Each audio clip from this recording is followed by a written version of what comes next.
Hey everybody, Mr. Quick here.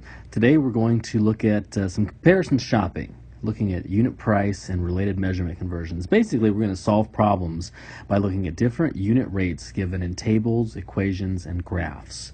We're going to do a few examples here and go fairly quickly. Remember, you can pause, rewind, watch again, all that good stuff, and we'll talk even more about this face-to-face in class. This is Eureka Math, Engage New York, Module 1, Lesson 19. Let's get started. Okay, they're giving us information and they'd like to help us create a table. Now, normally I'd have us do the table from scratch, but I actually left the table so we can just fill in the values. The ratio of cups of blue paint to cups of red paint is 1 to 2, which means for every 1 cup of blue paint, there are 2 cups of red paint. In this case, the equation would be red equals 2 times blue, or red equals 2b. R equals 2b. R for red, B for blue. Now, let's make a table. If we're going to say that there is 1 cup of blue paint, then that would be red equals 2 times 1, which would just be 2. So I can fill in cups of red paint. If we're going to say that, oops, I erased that, my bad. There are 2 cups of blue paint, then we would just say red equals 2, and then instead of the B, we'd put another 2. 2 times 2, red equals 4. Now, you can kind of start to see a pattern here. It looks like 1 times 2 gives us the red paint. 2 times 2 gives us the red paint here. If we said there were 3 cups of red paint, we multiply that by 2, and there would be then 6 cups, 3 cups of blue paint, there would then be 6 cups of red paint. If we wanted to say 4 here, then you guessed it, it would be 8. So the unit rate in this example, because it says examine the table and identify the unit rate is 2. Where do you see this? Well, here's where you see it. To get the red paint, every time you multiply the blue paint times 2.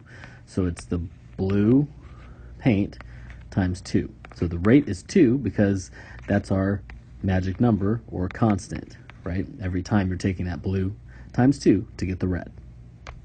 All right, next example. Ms. Sipple is a librarian who really enjoys reading. She can read 3/4 of a book in one day. So she can't quite read a whole book, but she can read 3/4 of a book in one day. This relationship can be represented as days equals 3/4 books, which can be written as D for days equals 3/4 of B for books. B is the number of books. D is the number of days. Now let's fill out our table. And actually, I'm going to do a little bit of live revision here, because as I'm looking at this, I can see that that's actually incorrect. I think there's been a mistake in the book. So instead of erasing that, I just want you to see that I was looking at that, and I noticed that using that formula, you'd actually have it backwards. So we're going to say the number of books equals 3/4 times the number of days. It just depends what you're trying to find, right? So in one day, if we're going to say 3/4 times 1 day would give us the number of books, right? 3/4 times 1 would be 3/4. So in that case, the number of books she can read in one day would be 3/4. If we said how many books can she read in 2 days, then we would say the number of books, which we don't know yet, would be 3/4 times 2, because it's 2 days. So I replace the D with however many days we're looking at. So then 3/4 times 2, we know we can put 2 over 1. 3 times 2 is 6. We end up with 6 over 4. 4 goes into 6 one time. There'd be 2 left over. 2/4, which would give us 1 and 1/2. So in 2 days, she can read 1.5 books. In 3 days, we can say the number of books she can read in 3 days is 3/4 times D, which is the number of days, so in this case it would be 3. Again, 3/4 times 3, put the 1 as my denominator. 3 times 3 is 9. 4 times 1 is 4. 4/9. 4 goes into 9 2 times, right? 4 times 2 is 8. From 8 to 9, there's 1 left over.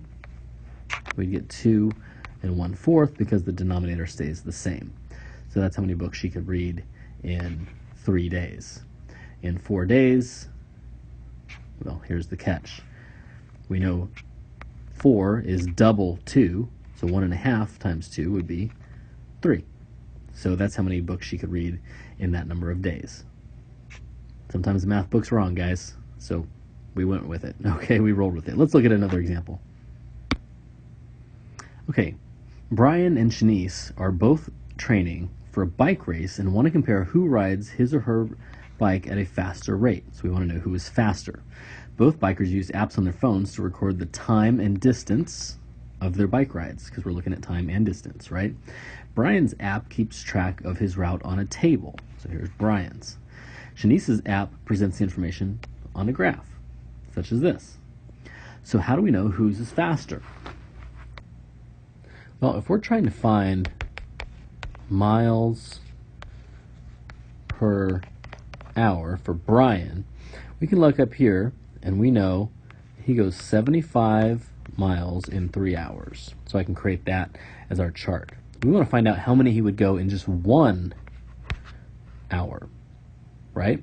So 3, to get to 1, we have to divide by 3. That's our constant, or our magic number. 3 divided by 3 is 1. Now, as you know, if you do that down below, you got to do it up top. If you do it to the numerator, you got to do it to the denominator. You do it to the denominator, you got to do it to the numerator, right? Keep it consistent. 75 divided by 3 is 25. So we know that Brian travels 25 miles per hour, or per 1 hour. If we look over at Shanice, we see we have number of hours, 0 hours. Obviously, she doesn't travel, so it's 0, 0. 1 hour, 2 hours, 3 hours, 4 hours, etc. Now, we can see the 1 is between the 10 and the 20. And it looks like it's exactly between the 10 and the 20. So we're going to say 15 miles per hour. Just to be on the safe side, I think it would be a great idea to double check this, because that's not, we think that's right in the middle, but we want to make sure that that's the exact number. So we can see that in 2 hours, Shanice can travel right at 30 miles, because it's right at the intersection of those two lines, right? So she goes 30 miles per hour. We want to find out in 1 hour how much that would be. We know our magic number, 2 divided by 2 is 1. 30 divided by 2 is 15. So it would indeed be 15 miles per hour. So in this case, who goes faster? Well, Brian goes faster, because if they both cycle for an hour, he's going 25 miles, she's going 15 miles. Okay, one last example here. Braylon and Tice both work at a department store and are paid by the hour. The manager told the boys they both earn the same amount of money per hour. So we're probably going to be looking for money per hour, right? But Braylon and Tice did not agree. They each kept track of how much money they earned in order to determine if the manager was correct. Their data is shown below. Here's Braylon. Here's Tice. Braylon used a formula. M equals 10.50, $10.50 per H, where H is the number of hours worked and M is the amount of money Braylon was paid. So M is how much money he makes. 10.50 times H. H is however many hours he works. Okay. Tice did a chart. If he works 0 hours, he obviously doesn't get paid. If he works 3 hours, he gets paid $34.50. If he works 6 hours, he gets paid $69. How much did each person earn in 1 hour? Well, let's first start with Braylon. If we're going to use this formula, M equals 10.50 times H, then that's going to be pretty simple, actually, right? Because we're going to take $10.50 times 1 hour. We want to find out how much he makes in 1 hour. 1050 times 1 is going to tell us how much money he makes. And we know anything times 1 is itself. So Braylon earns $10.50 per hour. With Tice, we've got a few different options, but if we look, we could do this one of a couple of different ways. I think the one that I'll model today was division. If we take number of hours, I should say number of hours number of dollars he earned, $34.50, and divide that by the number of hours he works, we'll find out how much he made in 1 hour. So, for example, $34 per 3 hours. We want to know how much.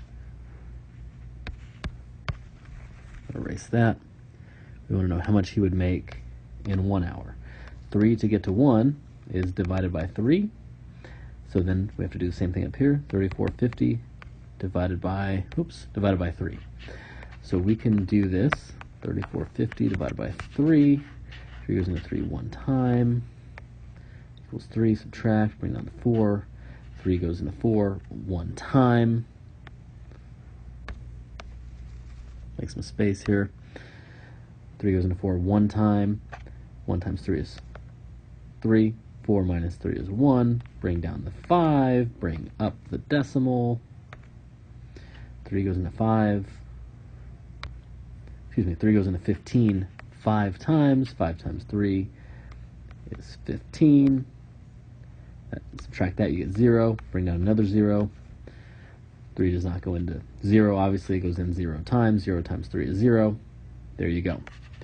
So, Tice earns $11.50 per hour. So in this example, it looks like Tice makes more money, which would mean that the manager was incorrect. They don't make the same. Tice earns more. I want to show you one other quick thing. When I decided to do $34.50 divided by 3 to get to some amount of money divided by 1, that was one way to do it. Looking at the actual numbers, I wanted to show you how to do it using the lowest number that we had. But looking at the numbers, I know that 6 goes into 60 10 times. I'm thinking I could have also done $69 divided by 6 equals how many dollars divided by 1, and I could have divided by 6. 69 divided by 6 would have also given me 11.5 or 11.50. So you could have used either one. You have two pieces of information here in terms of dollars per hour. As long as we figure out how much money is earned in 1 hour, then we can compare it. So for every hour he works, Tice makes $11.50, Braden makes $10.50. Okay, we'll talk more about this in class. Thanks for watching.